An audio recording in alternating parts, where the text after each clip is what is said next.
안녕하세요. 존버개미 존입니다. 어제 오늘 많은 구독자분들께서 구독을 해주셨는데요. 정말 감사드립니다. 오늘 증시는 기관의 매도세로 2,400원대를 강하게 벗어나지 못하고 떨어졌습니다. 박스피에 길들여진 기관이 2,400짜리에서 지수 하락에 베팅을 하는 것 같은데요. 어서 빨리 2,400 좀 강하게 뚫어주면서 훨훨 날아가 현물을 팔아제낀 기관의 코가 납작해지는 그날이 오길 바랍니다. 오늘 같이 보실 종목은 와이솔입니다. 웨이투조이님이 제 LNF 분석 영상을 3번이나 돌려보았다는 댓글과 함께 와이솔을 조사해달라는 말에 조사를 안 할 수가 없었습니다. 한번 같이 보시죠. 와이솔은 SAW 필터라는, 간단히 말씀드리자면 무선 통신에 사용되는 전파 필터를 만드는 업체입니다. 무선 통신이다 보니까 핸드폰에 들어가게 되고요. 현재 미중 무역 갈등으로 인해서 화웨이가 규제를 받고 있는데 그에 반사이익을 받는 삼성, 그리고 중국의 OVX, 오포, 비보, 샤오미에 납품을 하고 있어요. 누구나 알다시피 3분기는 이미 삼성 스마트폰에서 엄청난 영업이익이 나있기 때문에 그동안 약해져왔던 핸드폰 부품주의 실적이 잘 나올 것은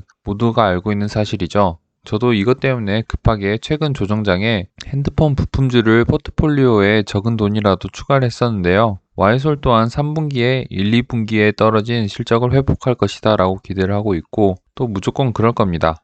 보고서 먼저 보시죠. 네, 이 SAW 사업을 주력 사업으로 하고 있다는 내용이고요. 보시다시피 이 산업은 휴대폰 부품 산업이기 때문에 휴대폰 제조업체 중심으로 판매가 일어나고 있으므로 이 휴대폰 제조업체의 실적에 영향을 많이 받게 되는 거죠, 결국. 요즘 삼성은 저가 폰들을 ODM이라고 해서 중국 업체에 완전 외주를 주는 방식을 채택을 하고 있는데요. 그에 따라서 국내 핸드폰 부품주들의 시장이 살짝 흔들렸던 게 사실입니다. 그러면서 앞으로 점차 그 ODM 방식을 확장해 나갈 거기 때문에 핸드폰 섹터에는 그게 가장 큰 리스크라고 생각을 해요. 근데 다만 ODM은 이제 중저가 폰을 ODM으로 만들 것 같고, 그리고 플래그십 같은 경우에는 계속 삼성에서 제작을 하기 때문에 만약 핸드폰 부품주를 보려면은 이게 또 플래그십에 들어가는지 중저가에 들어가는지도 꼭 한번 체크를 해 봐야 될 것 같습니다. 그리고 여기서 보시면은 경쟁 상황에서 당사가 생산하는 휴대폰용 SAW 필터 제품에 대한 경쟁 구조는 국내에서는 당사가 유일하게 생산 판매를 하고 있다고 나오는데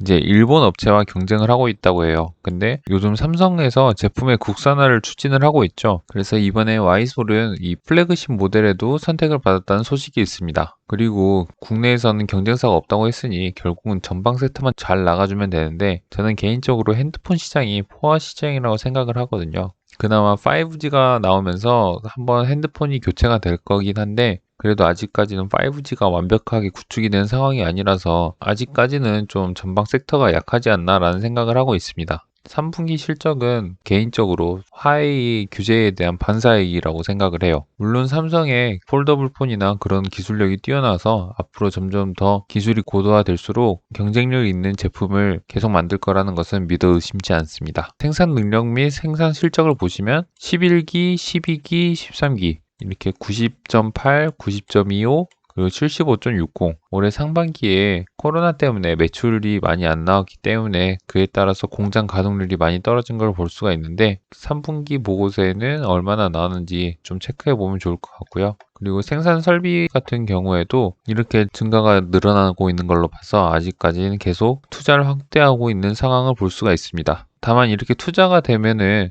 투자한 것에 대해서 감가상각이 잡히잖아요. 그래서 영업이익이 플러스가 되기 위해서는 투자만큼 매출 볼륨이 커져야 되는데 그 매출 볼륨은 결국 전방 섹터에 엮이기 때문에 전방 섹터가 약하면은 이 투자한 게 좀 가슴 아픈 상황이 벌어지겠죠. 좀 이따 컨센서스에서도 나온 내용인데 그때 한번 다시 짚고 넘어가겠습니다. 그리고 보시면은 SAW 제품군에서 거의 모든 매출이 나오는 것을 볼 수 있고 사업의 내용은 여기까지 보시면 될 것 같고요. 그리고 컨센서스에서 잘 정리가 되어 있어서 오늘은 컨센을 한번 보고 가시겠습니다. 컨센 2개를 가지고 왔는데요. 9월 1일 컨센인데 이제 제가 좀 전에 말씀드렸듯이 이 회사는 결국 외형 성장이 중요하다고 하는데 캐펙스라고 해요. 캐펙스 같은 경우는 진짜 미래 이윤을 창출하기 위해서 지출된 비용으로 사전적으로 정의를 하고 있고요. 투자도 투자. 이렇게 고정비를 발생을 해야 미래 매출이 증대하고 감가상각비가 이제 털어지면 드디어 수익이 눈에 보이기 시작을 하는데 지금 와이솔 같은 경우에는 3년간 2천억 정도의 투자를 했다고 합니다. 그러면서 SAW 모듈의 패키징 라인 증설 그리고 고주파 필터에 대한 투자가 집중되었다고 나오는데 이 집중된 만큼 감가상각비가 지금 17년에 350억 그리고 2019년에 450억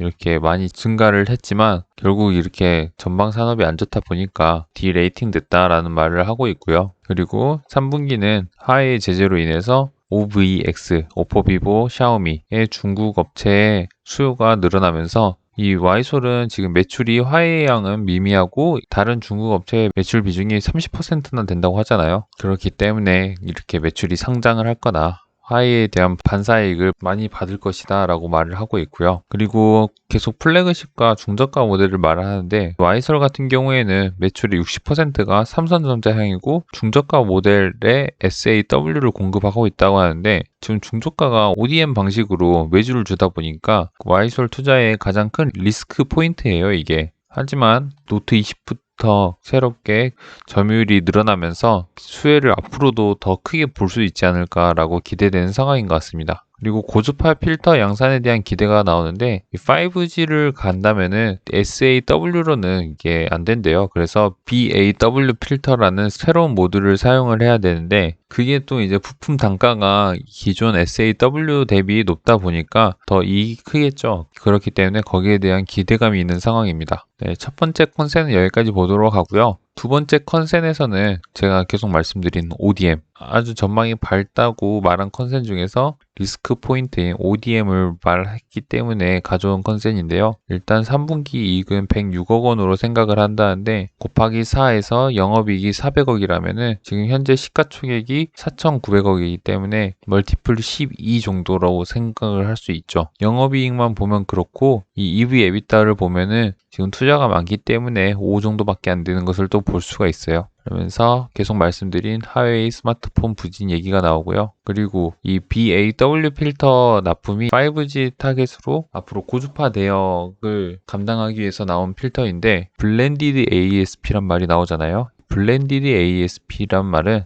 이 ASP는 말 그대로 평균 가격이에요. 그렇기 때문에 이 SAW랑 BAW 합산해서 평균 가격이 올라갈 거기 때문에 그런 말입니다. 그리고 노트 20의 이 디버시티 팸의 진입 성공을 또 말을 하고 있고요. 펄을 지금 EPS 기준 15배를 준다고 하는데 저는 핸드폰 산업에 15배는 좀 과하다 생각을 하고 있습니다. 왜냐면 전방 섹터가 아직은 눈여겨봐야 된다라고 생각을 하고 있거든요. 하지만 확실한 거는 3분기에는 실적이 잘 나올 것이라는 것, 그리고 화웨이 규제가 되는 동안 어떤 격차가 벌어질지 모른다는 점이 이 핸드폰 산업의 앞으로의 관전 포인트인 것 같습니다.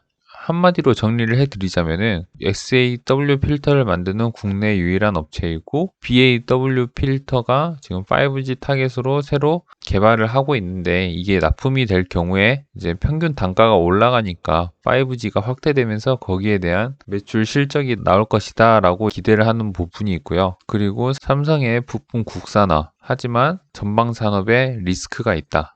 왜냐면은 삼성은 지금 중저가 폰은 ODM 방식을 확대를 하고 있으니까요. 그래서 와이솔의 방향이 플래그십을 타겟으로 점차 확대를 해 나간다면 괜찮겠지만 플래그십 타겟의 매출 비중이 늘지 않고 기존의 SAW 중저가 폰 모델의 매출 비중이 계속 높게 유지된다면은 위험할 수 있다라는 것을 말씀드리고 싶었습니다. 그럼 이제 한번 숫자를 볼게요. 여기선 106억 예상을 했잖아요. 그리고 키움에서도 101억 정도니까 100억 정도로 잡고 현재 시가총액은 4,400이니까 멀티플 11배. 저는 핸드폰 섹터는 멀티플 8배를 주고 있거든요. 그렇기 때문에 멀티플이 좀 높아 보일 수 있지만 말씀드렸듯이 여기는 투자를 많이 했기 때문에 이 에비타가 되게 낮다. 왜냐면은 감가상각이 여기 빠지는 거잖아요. 그렇기 때문에 아직 주가는 싸다라고 생각을 합니다. 섹터가 앞으로 좀 폭발력이 있었으면 좋겠어요. 그리고 그 약한 섹터는 바로 이 매출액에서 표가 나죠. 2017년에 최대 매출을 찍고 지금 18년도에 많이 감소하고